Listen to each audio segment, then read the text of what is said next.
that. Oh, Landini Linguini started a new video? What? I went 12 months without social media.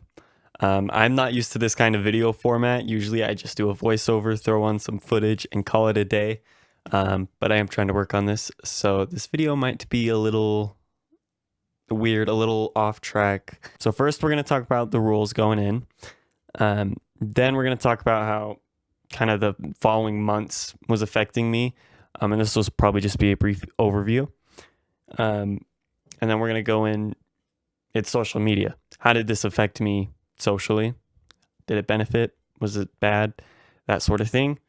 And then what I did during the year. So different hobbies I might have picked up, that sort of thing. And then we'll just conclude it and call it an episode. And I will not do this format for 3,000 years. Just kidding. I think I'll actually try working on that next year. We'll see what happens though. All right, so here's the rulios. Rule number 1, all social media must be uninstalled and signed out. Rule number 2, if a friend sends me a video, it's okay to watch that video, but that's it. And number 3, I gotta message people through actual messaging apps, not through social media. And that's basically it. Just don't go on social media. So here is my analysis. All right. So the first part of the year, specifically January, I just immediately had the urge to play some video games. I've been meaning to touch, but just haven't. And I remember around this time, it was like, I'd want to play these video games, but every time I would just go on my phone and browse Instagram or whatever. And so as soon as I took social media out of that picture, it immediately was like, my brain was like, oh yeah, I do enjoy the games. It was like Doom Eternal and Subnautica Below Zero, I believe. So it was just really wild to see me beat those 2 games that have been on my list for quite some time, but every time I'd just go on my phone.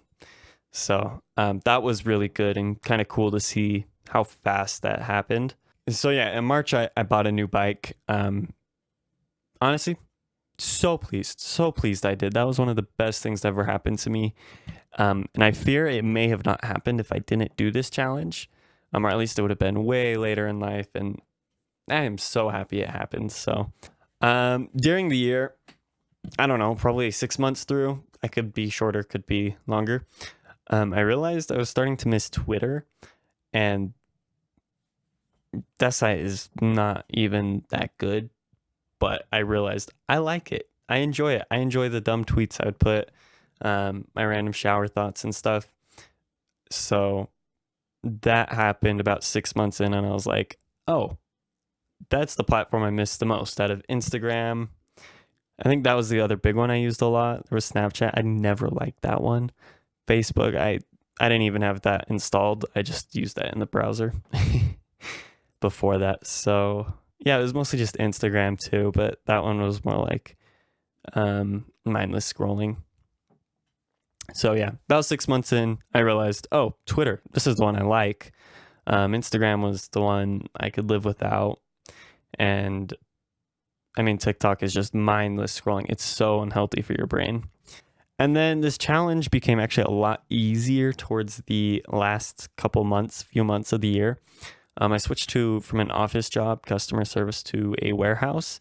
And warehouse, you can't use your phone while you're at work. So that instantly takes up a good portion of my day. And I've been picking up a lot of overtime. So in his last couple months, it really has been such a breeze that there's not really a whole lot of comments. And I'm so used to it by now that it's not even like, oh, this is so exotic, like when I do it for a month. So that's kind of where the end of the year kind of took a change versus the rest of the year. So overall, the beginning, I just realized, oh, I enjoy these other things. I just keep avoiding them because of social media. I got into new hobbies and that sort of thing. So that was kind of the very brief kind of what happened throughout the year that I noticed, which was interesting. All right. Social media has that social word in it. How social is it? I do not feel like this helped my social life in any way. A lot of that I do blame myself for, which is fine. But and all these other videos, people are like, oh yeah, you become more social. You're gonna talk with more people. But I feel like it took away that factor of I'm only talking to you because I saw your story. I didn't have the actual outreach, which that part is nice. But there's also the next step where you have to actually message them and call them, whether it's friends or family. And that's the part that I need to work on. I'm definitely not very good at going and just calling up a buddy. Texting I'm better with. Depends. Like I like Discord a lot. Not everyone does. And so I don't know. I kind of wish I did focus more on this aspect specifically, because then I would have had some better relationships and that sort of thing. I disliked how much, like, there's different collabs like that you can do, like Facebook groups.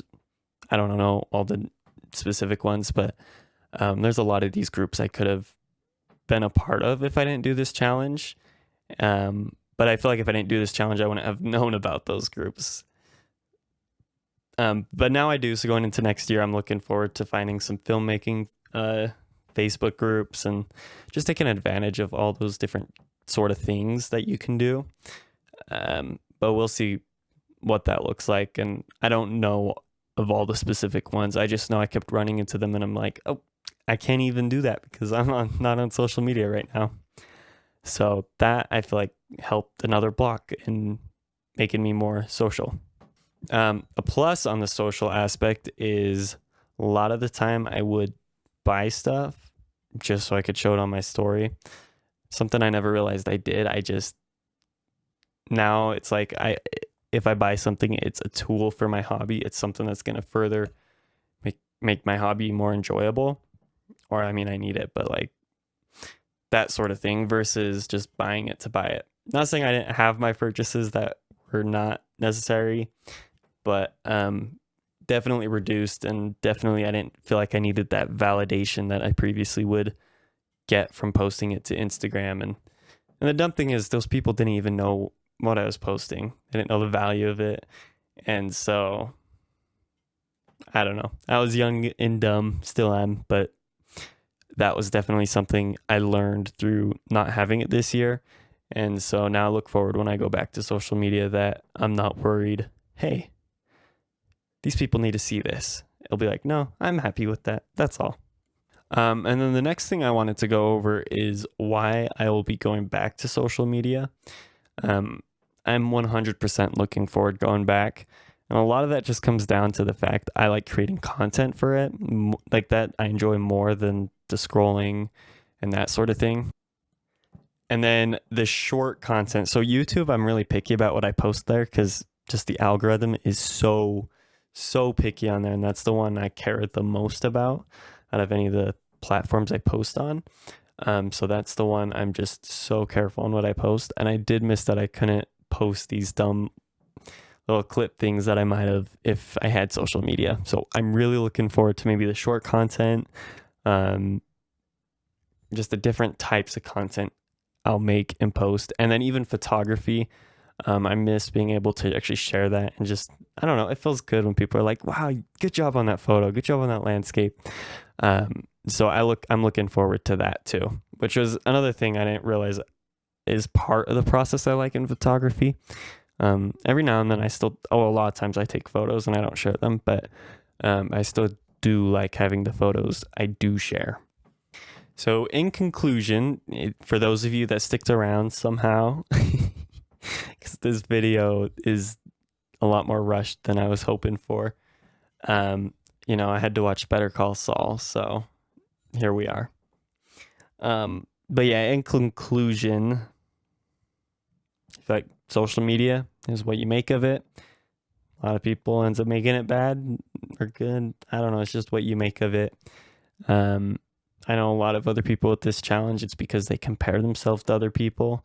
I never much had that issue. For me, it was just the mindless scrolling I was trying to reset. And yeah, I feel much more reset now. I feel like I learned a lot. And I'll probably still do a 1 month no social media challenge just every year for until I give it up completely, which we'll see if that happens. The fact that I don't need that validation from other people now, really, I needed that. That was something I didn't realize I needed, but I'm so happy I did. The worst purchases are the ones you buy to just show off.